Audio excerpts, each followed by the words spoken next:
is Joe Mixon going to have a bounce back year? Is Joe Mixon going to be a top 10 running back this year in the NFL? That is the glowing question. Before I answer that question, I want to take a moment to say I sat on the show a few months back and I said, I remember the interview he did with Cincinnati Enquirer, and he said he is willing to do whatever it takes to stay in Cincinnati. And he said, whatever it takes. To me, that spoke to a guy that wanted to be here in Cincinnati. That spoke to a guy that wanted to finish his career. Yeah. I'm really, really pumped up for Joe Mixon. I'm happy that the Bengals were able to figure out the situation with him because you talk about a guy who wants to be here, right? Yeah. Talk about a guy who showed passion for the city. I remember one quote Zach Taylor used to describe Joe Mixon when he first got here. He said, Joe Mixon is the Energizer Bunny.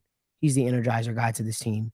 And it was really, really cool to see that they were able to agree on something through all the turmoil, everything that Joe Mixon dealt with in the offseason. And I'm sure some things are still figuring itself out on that end. It's just really, really cool to see a guy that wants to be here in the city and this knowing the team wanted him here and for them to figure that side of things out. And also helps the Bengals out in the long-term run with a T. Higgins extension, with a Joe Burrow extension, so on and so forth. So that's my personal feelings on it. As you guys know, I ran into Joe Mixon, the Bengals Pro Shop, a couple weeks ago, and we had a great conversation. And he told me he appreciated me and the show for always supporting him as well. And that was really, really cool. But I think the guy's going to have a bounce back year. I think the guy's going to have a big year here in Cincinnati.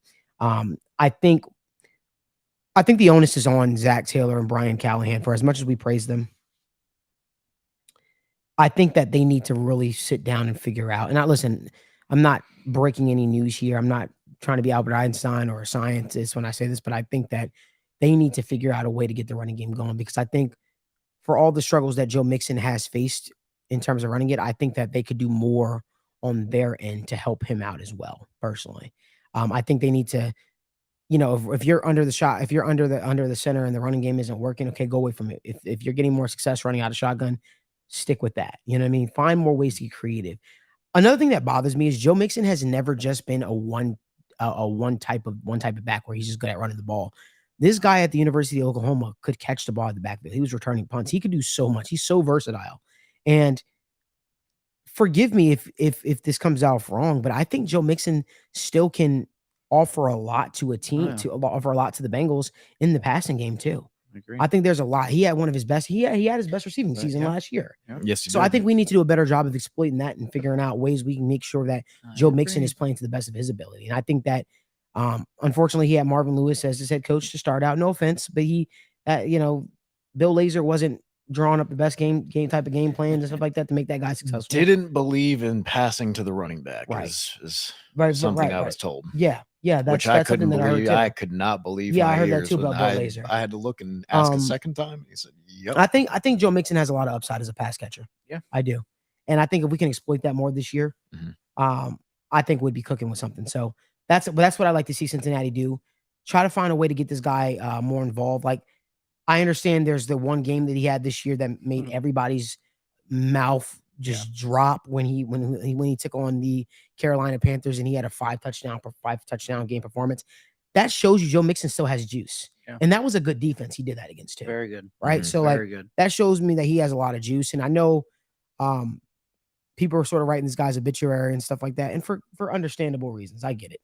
But I think that we all, with the team bringing him back, I think we all can get behind Joe Mixon as our lead back, right? I think we all can get behind Joe Mixon for the betterment of the Bengals.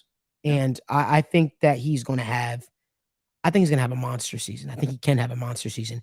And from my lips to God's ears, right? Because if he is able to put together a formidable season from the running back position, it can open up this offense to new heights. That's my thought process. So, Logan, I'm curious to hear what you have to say. Yeah, I've got to touch on it, in a few random episodes here and there since, but the thing that's going to be the biggest aspect of Joe Mixon's game this year is not necessarily going to be the total yardage, the number of touches. It's just going to be his efficiency within those touches. He might not be a guy that has a top 10 season yardage wise or touchdown wise or anything like that, but if he can just be a more efficient runner in general. He was great in the pass game last year. Zero complaints there. I hope all of that continues. But if he can just be a more efficient runner, that is all this offense needs him to do. We don't need him to carry the ball 20 times and have, 100 yards. We just, we need him to be super efficient within the carries he's getting. And, I think at times last year, maybe he was thinking a little bit too much. Maybe he was trying to do a little much. We kind of saw that, his breakaway percentage is very low. His missed tackle, all that stuff was a lot lower. That could happen for a lot of different reasons, Obviously, hopefully that's more of the outlier, not more of the norm, but things usually regress back to the mean. By the end of the day, his efficiency is going to be everything for him. I don't care if he leads the league in rushing, if he's top 5 in rushing, if he's top 10 in rushing even. Right. I just need him to be an efficient and a highly efficient running back that gets the job done when his name is called upon. I trust him in short yardage. I trust him in normal runs. Whatever you want to give him the ball, I trust him. He just needs to continue to be efficient. He just needs to be a little bit more efficient, and that's it. And if he is, that opens up, like Malik said, that opens up every level of the offense that the Bengals can have. And that's really the last little thing that they can have, is really to kind of marry that pass game and run game a little bit. And it just starts with the efficiency out of the backfield. No, that's a great point. And you guys touched on it too, man. He had a great year as a receiver last year. Out of 49 running backs, he ranked tied for 10th in terms of yards per route run. So he was being very efficient in the passing game. And Logan kind of talked about it, where you're looking for high yards per attempt. You're looking for high yards per route. You're looking for high average yards after contact. You want him to be making the most out of all these opportunities. And I think with easily, I'd say the best offensive line he's ever played with Joe Burrow and all these weapons, reducing the box count. We talked about all the different factors that go into helping a running back be as good as they can be. You have the offensive play caller. You have the offensive scheme worked out after week 5 of last year, where we saw a big uptick in the running success. You have Joe Burrow and all these weapons where you can spread things out, and you're usually in a 11 personnel or 4 wide as much as any team in the league, giving him that low box count and a lot of space to work in. There's every reason for Joe Mixon to be a top 10 running back this season and to have the best season of his career, despite maybe not being as elusive or as in terms of just creating outside of blocked yards as we're used to some of the top backs doing. But I still think he will be able to be as efficient as possible. I think they'll play to his strengths. And I think Logan made a great point that there wasn't necessarily a matching and mirroring and kind of flow to how they were trying to get into their offense, into the run game. Running from shotgun felt a little uncomfortable for them at first, and they started to find their rhythm, and they kind of struggled to mirror their play action along with that. Big part of what people talk about with success with Shanahan and why he can create so much space for a lot of his receivers is he'll call 3 run plays with a shot play in mind later, and he doesn't really care about those run plays. They want to sell those hard, and he's setting up a concept, and there's got to be that kind of flow. And I think with an off season, after they had to change in the middle of the season, I think they're going to be a lot more prepared to utilize play action, which will help Mixon himself, not only as a receiver, but also kind of keep defenses on their toes, not anticipate runs so much. Just talking about the play action rate, out of 27 quarterbacks, Joe Burrow ranked 24th with 19.1%. So very, very near the bottom of the league in terms of play action they were running. I expect a more well-oiled machine, another year with this offense, better offensive line, all these weapons to result in a career best year for Mixon. I feel like we say it every single year, and I feel like I'm like a CD repeating over and over again. I think this is the best offensive line Joe Mixon's ever ran behind. And in saying that, I think that people are asking about the loss of Piron, I see, in his pass blocking. If the offensive line performs the way I'm expecting it to perform, I don't know if our running back's pass blocking ability will have to rear its ugly head as much.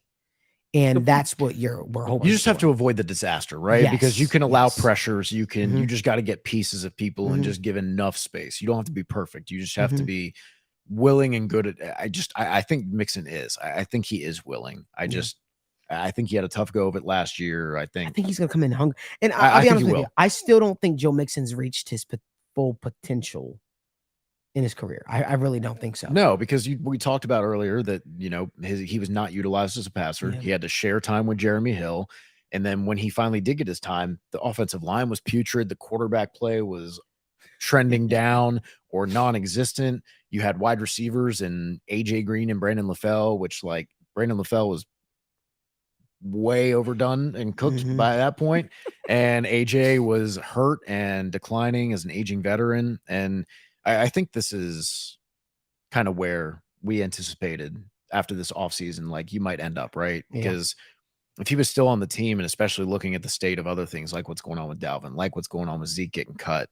Dalvin's still out there, isn't he? Yeah. It's that's what I'm saying. It's tough out there for a running back. So I think partly might be going to the Patriots. Just like Aaron Jones had to restructure his stuff, or let's reorganize. The Bengals redid Joe Mixon's contract, not restructure, because restructure again means converting money to push into future years. They didn't do that. Pay cut, deal, pretty much. Right. Kudos to Joe Mixon for taking this. It's a 2-year deal. Yes. Yeah. And the guaranteed money is only in the first year. Like the Bengals like it. Yes. Like the Bengals like it. So, and again, this is kudos to Joe. He did not have to do this. That shows he wants to be here. Yeah. That shows he wants to make space for guys like T. Higgins to stay here. And I think this is the resolution that everybody wanted at the end of the 100%. day. I also think that he wasn't really, I'm not sure if he had a lot of options. No, I mean, look at like we said, Dalvin was great in his last couple years. I mean, last year wasn't his peak, but he's still Dalvin Cook, and Zeke Elliott is still a capable running back. And there's people saying he wants $3 million and can't get it. Yeah, like Zeke gonna find himself right with Antonio Brown. I mean, that's the crazy part, is that there's all these talented running backs that have been staples of the league that can't even get $3 or $5 million to be on a team. And it's like, if you're a running back, what leverage do you have right now? If you're Saquon or Josh Jacobs, you say, I'm going to sit out. Okay, we'll go get Zeke, or we'll go get Dalvin for $3 million. And this is the last thing I'll say about the Saquon only thing I'll say about the Saquon Barkley thing. I'll save the rest for the sit down show. Which you guys can catch every single Monday. Woo. Me and Evs we're always there talking everything, NFL, UFC, boxing, NBA.